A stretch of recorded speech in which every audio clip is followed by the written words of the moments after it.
마지막 부분인데 이제 저희가 개인정보 보호 조치와 관련된 마지막 사항은 안전조치 의무예요. 개인정보를 보호함에 있어서 안전하게 조치를 취해야 되는데 그럼 개인정보를 어떻게 하는 게 안전하게 관리하는 거냐 그거에 대해서 이제 제가 또 설명을 드릴게요. 이제 크게는 한 4가지 정도가 될 것 같아요.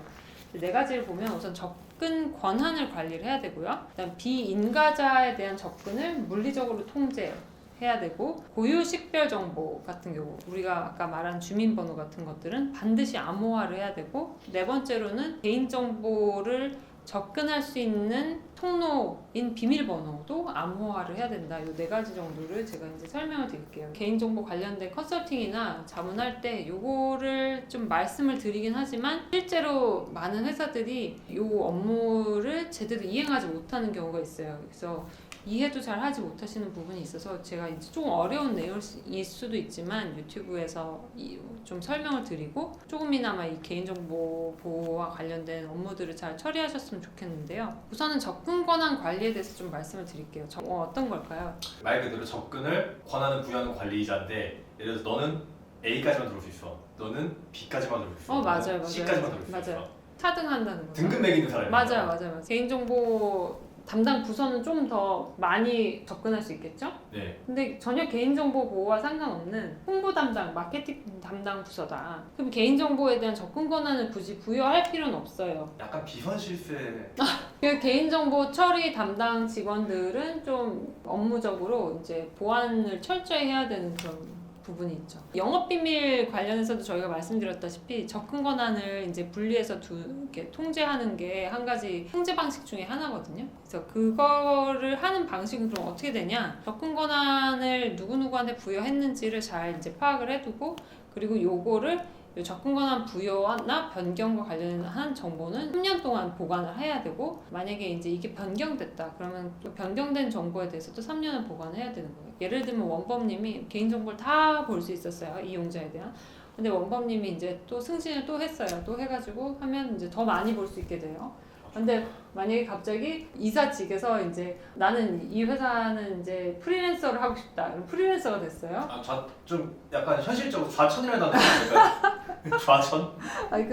중앙에서 근무를 하다가 뭐 원법님은 이제 잘 나갈 거니까 다른 사람으로 합시다. A라는 사람이 이제 중앙부서에서 뭐 관리를 하다가 네. 관리부서에 있을 수가 있고 이제 본사에 있을 수도 있지만 뭐 지방에 있는 사무소에 분사무소로 발령이 났어요. 그러면은 이 사람이 권한을 갖고 있다 권한이 좀 낮아지는 게 맞겠죠. 그런 식의 이제 그런 기록들도 3년 동안 이제 다 기록을 해두셔야 되는 거고 이때 계정 신청 정보 그리고 내가 신청 일시 권한이 어떤 상태인지 그리고 접근을 하기 위해서 어떤 신청을 할 수 있잖아요. 내가 무슨 개인정보 열람할 필요가 있어서 열람합니다 라고 하면 그 열람한 사람의 신청 정보 그 다음에 신청을 언제 했는지 그리고 그 사람이 몇 등급 권한 상태인지 상태가 권한이 있는 사람인지 없는 사람인지 그리고 이 사람한테 누군가가 승인을 해주겠죠. 그래 권한 있으니까 접근해도 돼 라고 승인했을 때 그 승인을 한 사람의 정보 그리고 이 사람에게 그 승인을 발급한 사유 이 5가지를 장부처럼 기록화해서 보관을 반드시 해야 된다 이런 점이 있어요. 그리고 이 접근 권한 관리와 관련해서는 또 안전한 비밀번호 작성 규칙이라는 걸 만들어야 돼요. 접근 권한자가 이제 자기가 이제 난 아이디가 뭐고 아이디 비밀번호를 만들 거 아니에요. 접근을 하기 위해서.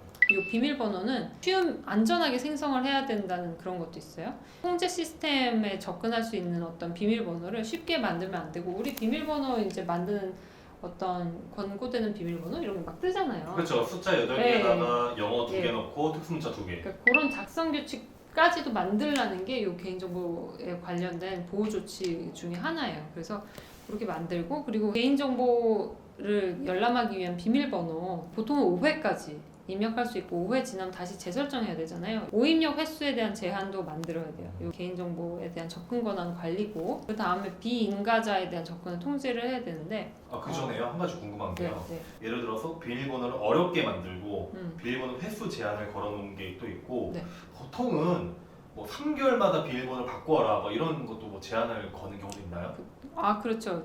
그런 경우도 있는데 그거는 여기에는 나와 있지 않고요. 가이드라인에는 안전한 비밀번호 작성 규칙 중에 하나인 것 같아요. 그건요. 이제 개인정보를 자주자주 업데이트할수록 이제 접근 권한에 대한 입증이 쉬워지잖아요. 이제 오랫동안 두면은 그게 어디선가 유출됐을 수도 있고 그런 가능성이 높아지기 때문에 좀 더 안전하게 관리하기 위한 그런 방법 중에 하나인 건 틀림없는 것 같아요. 그 다음으로 이제 우리가 말을 해볼 거는 비인가자에 대한 접근 통제예요. 권한이 없는 사람한테는 그럼 어떻게 할 거냐?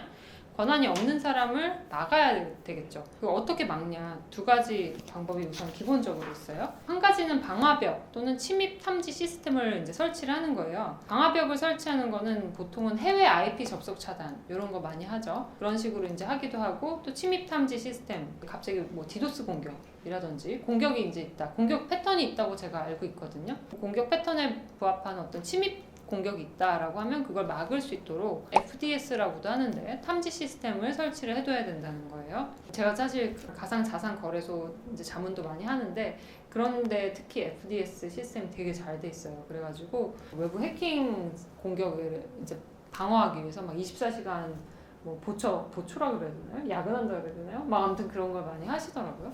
계속 그걸 모니터링 하더라고요. 그런 게 생각이 났어요. 보면서 개인정보에 대한 접근 통제 조치라는 것도 해야 되는데 아까 말한 게 바로 그거예요. 정기적인 취약점 점검을 해야 되거든요. 정기적인 취약점 점검을 우리 뭐 내 컴퓨터에서도 자꾸만 이제 정기적인 점검해라 뭐 이렇게 메시지 뜨듯이 그렇게도 하기도 하고 비밀번호를 이제 자주 바꾸지 않는 경우 또는 공유 설정을 이제 해두고 있는 P2P 설정을 해두는 경우나 뭐 이런 경우들은 취약점이 이제 드러날 수 있으니까 뭐 개선해라 이런 리포트 뜨죠.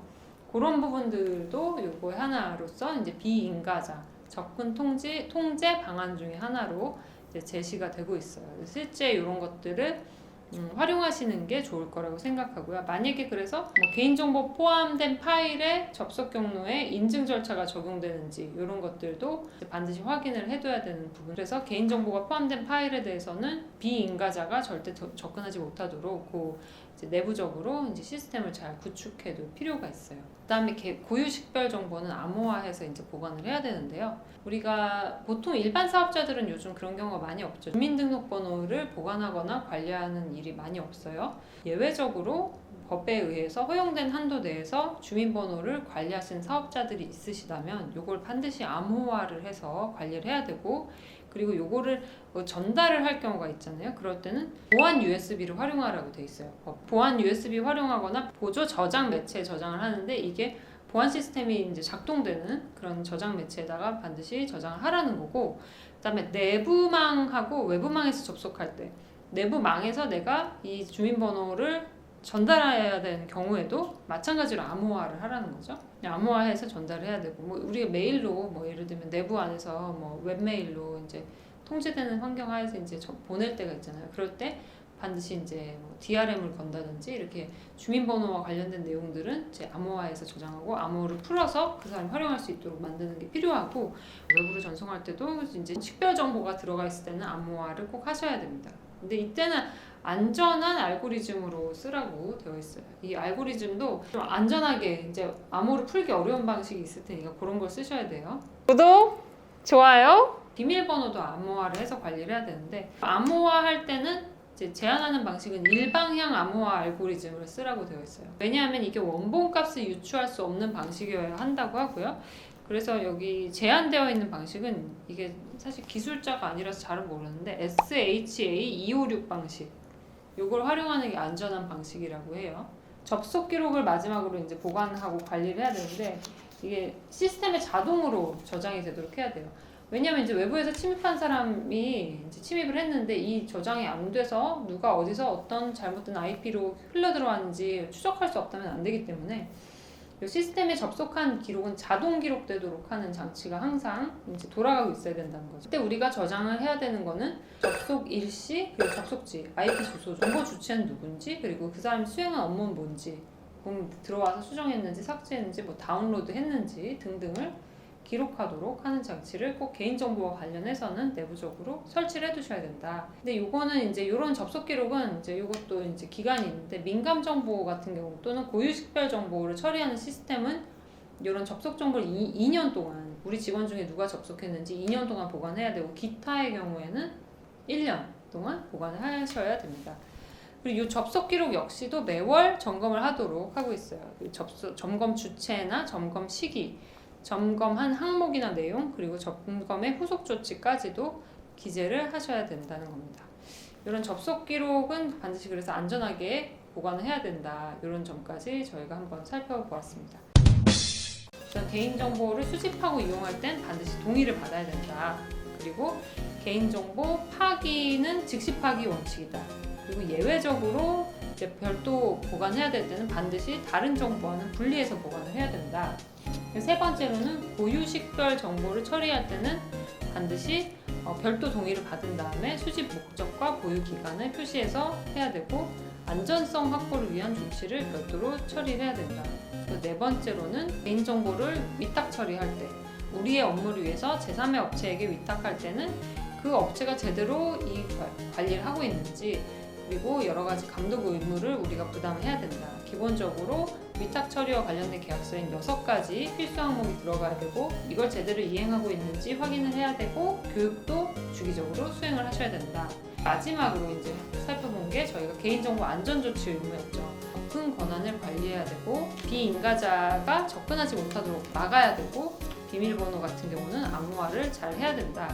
개인정보를 관리하시는 사업자분들 대부분의 사업자일 거라고 저는 생각을 해요. 그런 분들은 수집한 정보를 반드시 잘 관리하고 보관해서 이용자들에게 개인정보와 관련된 어떤 문제가 발생하지 않도록 잘 서비스를 하셨으면 하는 바람이 있고 또 이 개인정보와 관련된 이런 사업자의 의무를 위반했을 때 또 책임들이 굉장히 무겁게 들어있어요. 개인정보보호법상에 이제 벌칙 규정이 있는 경우도 있고 오늘 말씀드린 사항들을 잘 준수하셔서 또 잘 사업하시기를 바라는 마음으로 오늘 말씀드렸습니다. 보시고 궁금한 사항이 있거나 또 질문 있으신 분들은 댓글 남겨주시면 제가 답변을 드리도록 하겠습니다. 지금까지 달콤소금 법률사전 한서희 변호사였습니다. 감사합니다.